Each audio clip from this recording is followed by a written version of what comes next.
who is D.B. Cooper has fascinated people ever since a man calling himself by that name hijacked Northwest Airlines Flight 305 back in 1971. People have come forward before claiming they know the culprit. After more than 5 decades of mystery, the world may finally be closer to solving one of America's most famous unsolved crimes. D.B. Cooper, an independent investigator unraveling his infamous unsolved skyjacking, has obtained the crook's DNA. The identity of D.B. Cooper has continued to perplex investigators for the last 53 years. New DNA analysis from evidence left behind on that fateful flight in 1971 points to a surprising suspect, someone nobody expected.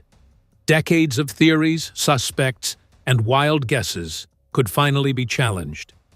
Could this tiny genetic clue rewrite the story of D.B. Cooper forever? Shall we thank that one left-behind tie now? The DNA twist that reignited the D.B. Cooper mystery. For over 50 years, the D.B. Cooper mystery has hovered somewhere between fact and folklore. Every few years, a new breakthrough grabs headlines, a confession here, a buried parachute there, but nothing ever sticks. The case remains frozen in time. A man in a business suit hijacks a plane, demands $200,000, jumps into a stormy night, and disappears forever. But in early 2025, that silence was broken. Whispers began to spread through the true crime community. A small private research group claimed to have found new DNA evidence on Cooper's iconic black tie. That tie had been handled, studied, and even displayed for decades. Previous FBI testing in the early 2000s had yielded nothing useful. Yet, according to this new report, advances in DNA extraction and analysis had made the impossible suddenly possible. Using ultra-sensitive microgenetic tools, scientists claimed to have isolated tiny traces of human DNA trapped deep in the fibers, untouched since 1971. And that's where things got wild. Sources close to the investigation, mostly independent researchers and forensic hobbyists, said the DNA showed partial matches to lineages connected to aerospace engineering and technical manufacturing in the Pacific Northwest. Those details echoed what's long been known, that microscopic titanium particles were found on Cooper's tie years ago, particles typically used in aircraft production during the 60s. In other words, whoever wore that tie wasn't your average office worker. He was probably someone who worked around planes, maybe even someone who built them. The private group hasn't released names publicly, but rumors began swirling online. Some said the DNA linked to a family of Boeing subcontractors in Washington. Others claimed the match was to a now-deceased military parachute technician. Neither claim has been verified, and the FBI, which officially closed the case in 2016, has refused to reopen it or comment on the findings. Still, that hasn't stopped people from talking or hoping. For followers of the mystery, this is the closest thing to progress in years. Imagine a genetic breadcrumb leading to the man who pulled off the only unsolved skyjacking in U.S. history. A man who, against all odds, vanished without a trace, leaving behind just a necktie and a legend. But is it real? That's where the debate begins. Forensic experts are divided. Some say it's entirely plausible that trace DNA could survive, especially if protected deep within synthetic fibers. Others warn that contamination over 50 years, from FBI agents, lab techs, museum handlers, even curious visitors, could easily render any new sample unreliable. In other words, it might not be Cooper's DNA at all. Even the so-called aerospace link is murky. Yes, titanium particles suggest industrial exposure, but those same materials were also used in bicycle paint, tools, and even copy machines at the time. So the connection to Boeing, while romantic and exciting, remains circumstantial. Still, the idea refuses to die, because the legend of D.B. Cooper isn't just about facts. It's about what he represents, a kind of rebellious, old-school mystery that modern technology hasn't been able to solve.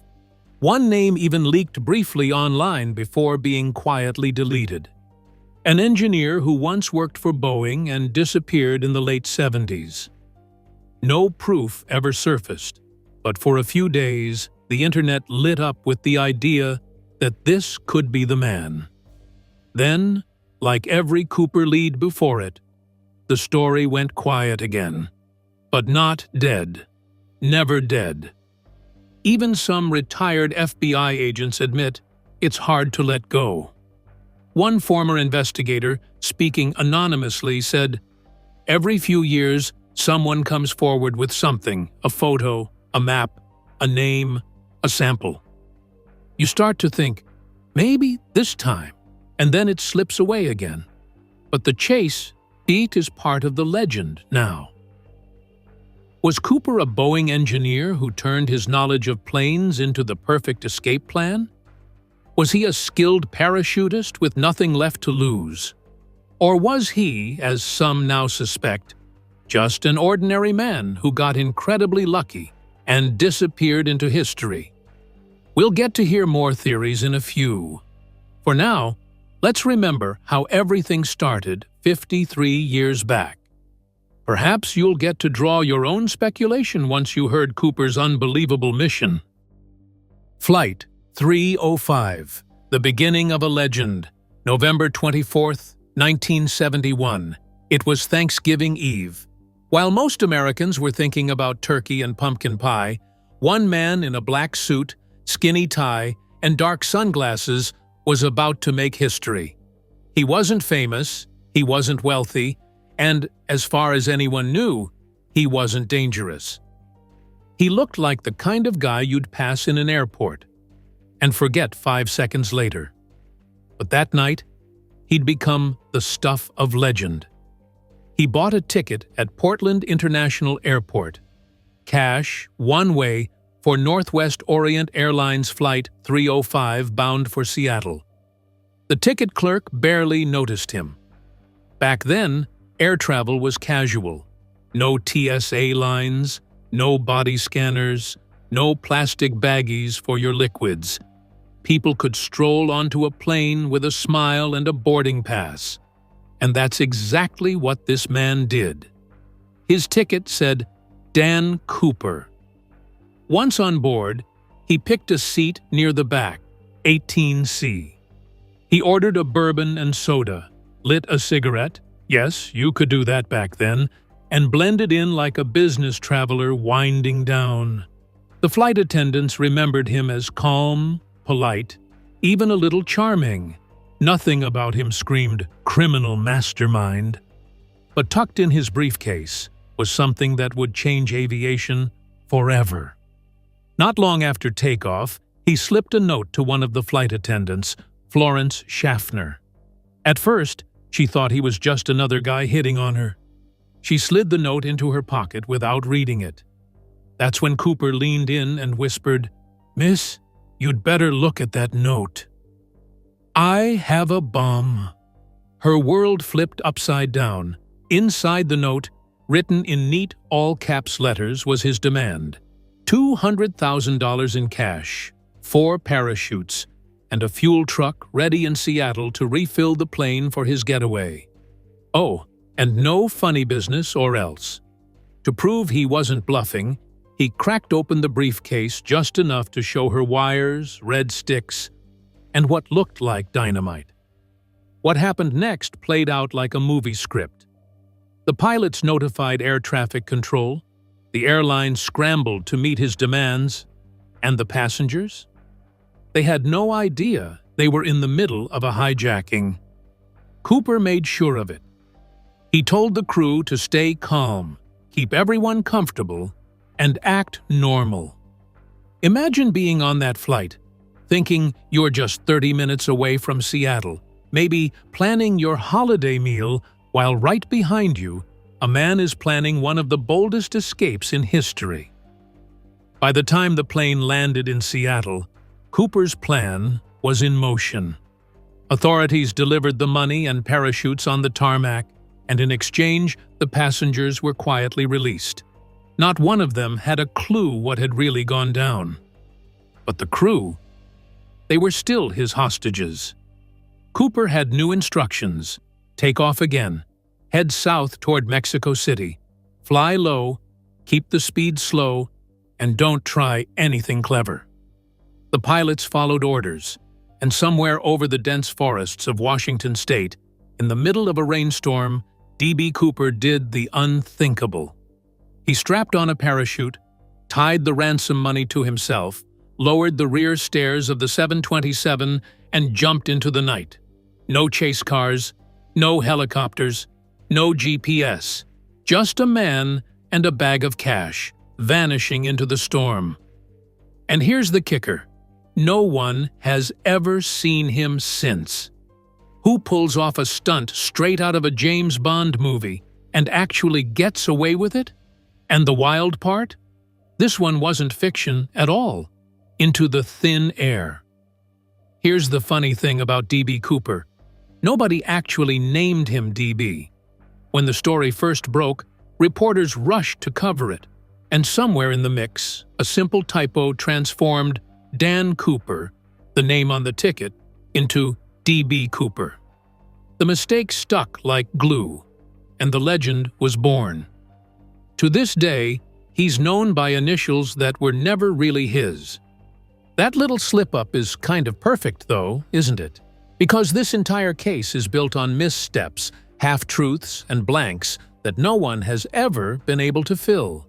The guy boarded a plane like any other passenger, hijacked it without firing a shot, and then disappeared as if he'd been swallowed by the clouds. No body, no confirmed landing spot, not even a single parachute left behind. Just a man-shaped question mark floating over the Pacific Northwest. From the beginning, the FBI dove into the case with all the force you'd expect. They interviewed witnesses, pulled fingerprints off the plane, and studied every word Cooper had spoken. He wasn't some sloppy, jittery criminal. He was calm, even charming. Flight attendants later described him as polite, offering them drinks, and even paying his tab before jumping out of the plane. Who does that? Because of his composure and his oddly specific demands, people started asking, was Cooper military, ex-Air Force, a paratrooper, maybe even a CIA guy who'd gone rogue? The FBI entertained all these possibilities, but none of them ever nailed down a name. Then came the suspects. Oh, the suspects. Over the decades, the FBI chased down more than 800 leads. They looked at petty criminals, skydiving hobbyists, Vietnam vets, and even one guy whose family swore on their Thanksgiving turkey that he was the real Cooper. The agency chased ghosts across the country and came up with nothing that stuck. In fact, after 45 years of dead ends, the FBI officially closed the case in 2016. That's right. The most famous unsolved hijacking in U.S. history is technically not even being investigated anymore. And here's where the story gets fun. Without the FBI in the chase, the public took over. Amateur sleuths, armchair detectives, Reddit threads, YouTube deep dives, you name it. Everyone had a theory, and some of them were downright wild. Was Cooper a disgruntled airline employee? A Canadian comic book fan, since Dan Cooper happens to be the name of a comic book hero popular in French-speaking Canada? Or maybe, just maybe, he didn't survive the jump at all, and the mystery is really just a man frozen somewhere in the Cascades. But here's the catch. Every theory says more about the people who believe it than about Cooper himself. Some want him to be a slick anti-hero who outsmarted the system. Others picture him as a tragic figure who gambled big and lost. Either way, he's become less of a man and more of a myth, an outlaw folk hero for the jet age. And that's exactly why, half a century later, we're still asking the same thing. Who was D.B. Cooper? Because if he wasn't just a faceless stranger with a parachute, then maybe, just maybe, someone out there has already figured out the truth. Inside the plane, inside the plan. Imagine you're one of the pilots on Flight 305. It's a regular gray November afternoon. You've got a short hop from Portland to Seattle, a cabin half full of holiday travelers, and you're already thinking about what's for dinner when you land. Then suddenly, a flight attendant slips into the cockpit, her face pale, and quietly says, "Seat 18C just handed me a note. He says he has a bomb."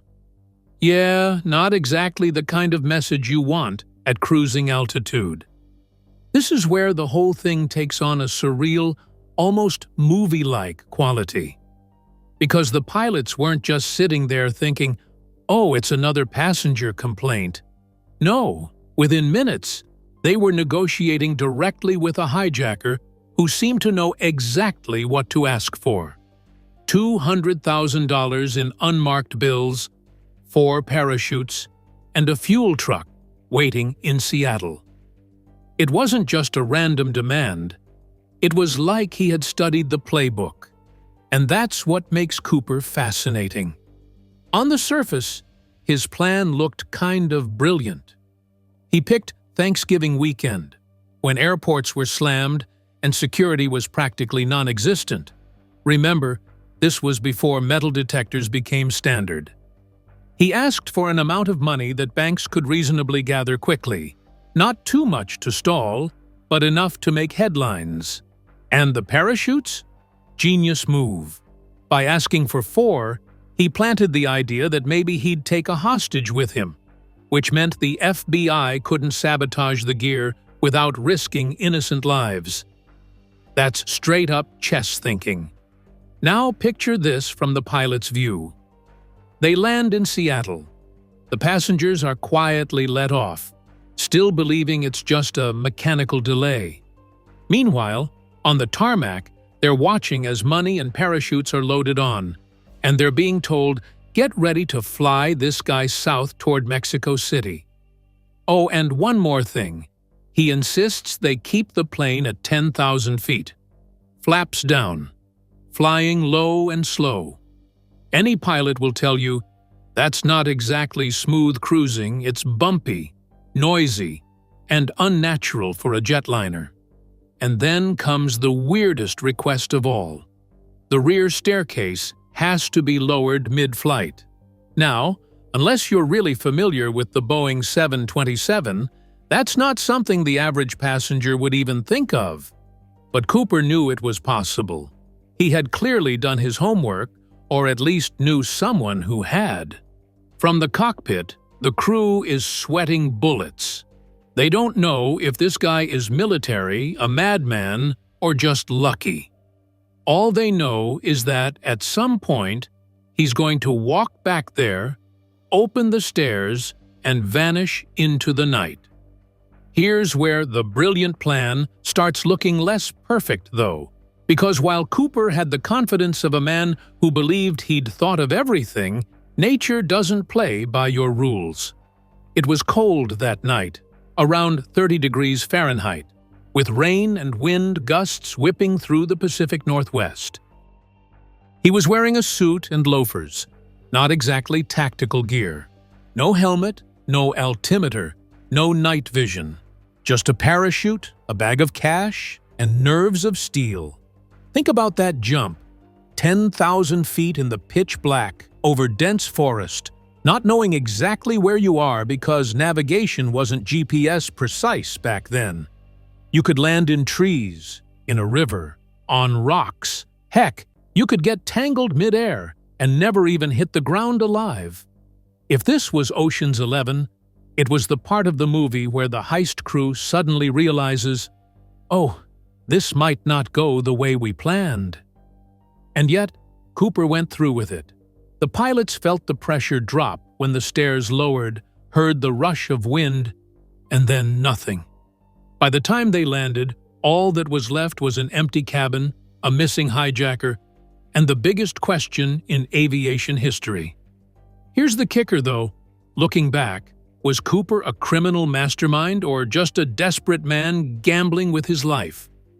That's the debate.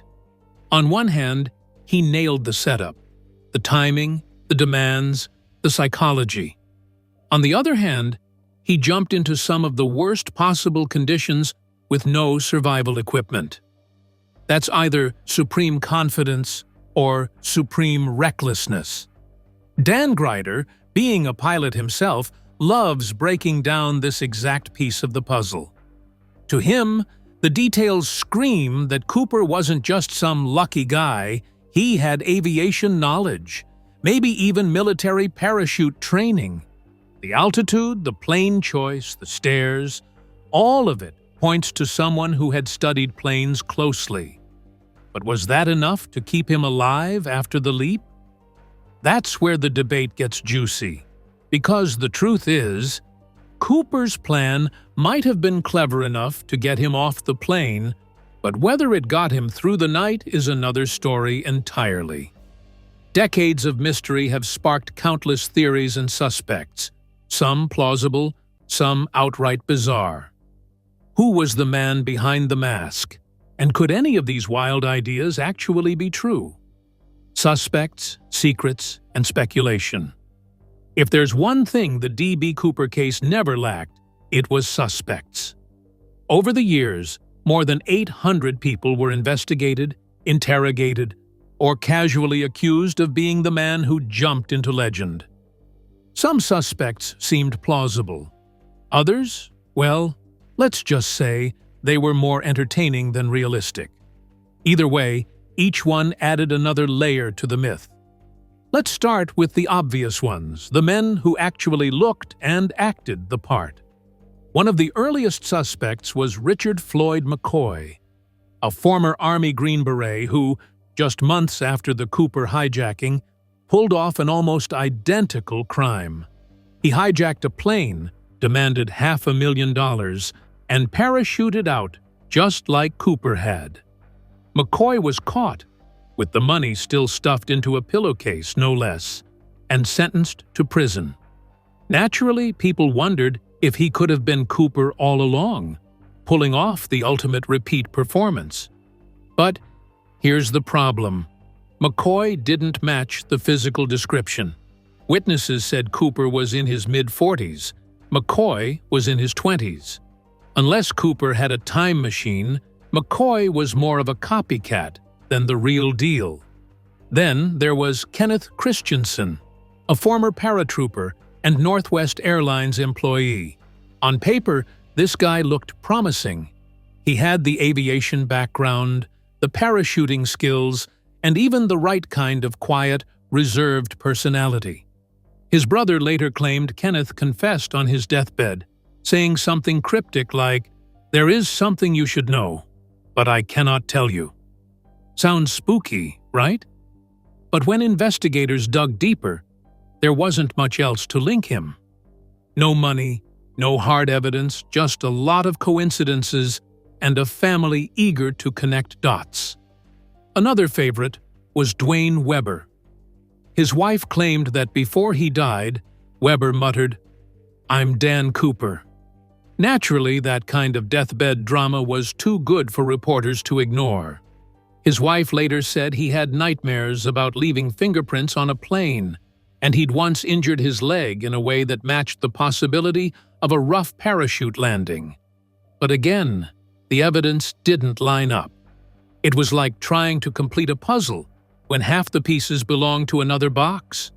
And then there was William J. Smith, a World War II veteran who had a grudge against the airline industry. He ticked some boxes, age, height, military skills, but once again, it never quite fit. Like so many others, he became part of the folklore without ever being nailed down as the guy. Now, while some suspects felt at least possible, others were just plain wild. Over the years, conspiracy theories mushroomed like popcorn. Some people argued Cooper never survived the jump at all, pointing to the nasty storm, the dark night, and the dangerous terrain below. "There's no way he could have lived through it," skeptics said, but that only raises a new question. Where's the body? If a man fell out of the sky with a parachute and a bag of cash, surely something would have turned up. Except some things did turn up. In 1980, a young boy camping on the banks of the Columbia River stumbled across 3 packets of cash buried in the sand. They were rotting, moldy, but still intact enough to trace. The serial numbers matched the ransom money given to Cooper. About $5,800 in 20s, sitting in the dirt nearly a decade later. How it got there remains a mystery. Did Cooper bury it? Did it wash downstream? Or was it planted as some sort of breadcrumb trail? To this day, no one knows. That discovery gave rise to another popular theory. Maybe Cooper didn't survive, but the money did. Some investigators think the bills washed downriver after Cooper's bag ripped open mid-jump. Others believe it was proof Cooper survived long enough to hide some of the cash, maybe as a stash for later. Either way, the find only fueled more questions. And then, of course, you have the truly off-the-wall theories. Some insist Cooper was actually a woman in disguise. Others argue he was a CIA operative testing out security vulnerabilities. There's even a corner of the internet convinced he was a time traveler or an alien, which sounds nuts until you realize this is the internet we're talking about. What all these theories prove, though, is that Cooper isn't just a mystery, he's a canvas. Everyone projects their own idea of who he was and what happened that night. To some, he's a criminal mastermind who outwitted the FBI. To others, he's a tragic figure who didn't live to spend a dime of his loot. And to a surprising number of people, he's a folk hero, Robin Hood in a necktie, sticking it to the man and vanishing before anyone could pin him down. While the FBI's official file eventually closed, the obsession didn't. If anything, it got stronger. Books, documentaries, podcasts, you name it, people have dissected every scrap of this case. And in recent years, one name has risen to the surface as someone who just might have cracked it wide open. That's where Dan Grider comes in when he named potential suspects. And if there's one name that comes up over and over in the Cooper rabbit hole, it's Richard Floyd McCoy. Why? The McCoy connection. Could he be Cooper? McCoy's own hijacking was practically the carbon copy of the Cooper playbook, so much so that people still argue to this day if he was, in fact, the same man who pulled off the most famous skyjacking in history. Let's rewind to April 7, 1972, barely 5 months after Cooper vanished. McCoy, a 29-year-old Vietnam veteran and skilled helicopter pilot, boarded a United Airlines flight from Denver to Los Angeles. He wasn't exactly blending in. Tall, with short hair, and sporting an army jacket, he had a pistol and a hand grenade tucked away. And just like Cooper, he passed a note to the flight attendant. He wanted money and parachutes. Sound familiar? But here's where things get almost too close for comfort. McCoy asked for $500,000, more than double Cooper's $200,000 haul, and he demanded 4 parachutes. Once the ransom was delivered during a refueling stop in San Francisco, McCoy ordered the plane back into the sky. He then bailed out somewhere over Utah, disappearing into the night. For a brief moment, it looked like Cooper 2.0 had just happened. Same hijack style, same parachute exit strategy, same daring mid-air escape. The difference? McCoy wasn't nearly as lucky. Authorities tracked him down just 2 days later thanks to a tip from a friend who recognized details of the crime. Police found the ransom cash and even his handwritten hijack note in his house. So much for vanishing into legend. McCoy was sentenced to 45 years in prison, but he didn't exactly stay put. In 1974, he and a group of inmates staged a wild escape from a federal penitentiary by hijacking a garbage truck and smashing through the gates. His freedom didn't last long. A standoff with the FBI ended with McCoy being shot and killed in Virginia. He was only 31. Now, here's where the conspiracy theories ignite. Some investigators, including an FBI agent who worked on both cases, argued McCoy was Cooper all along. They pointed to the uncanny similarities between the two hijackings, his military background, and his parachuting skills. On paper, it fit. But critics weren't convinced.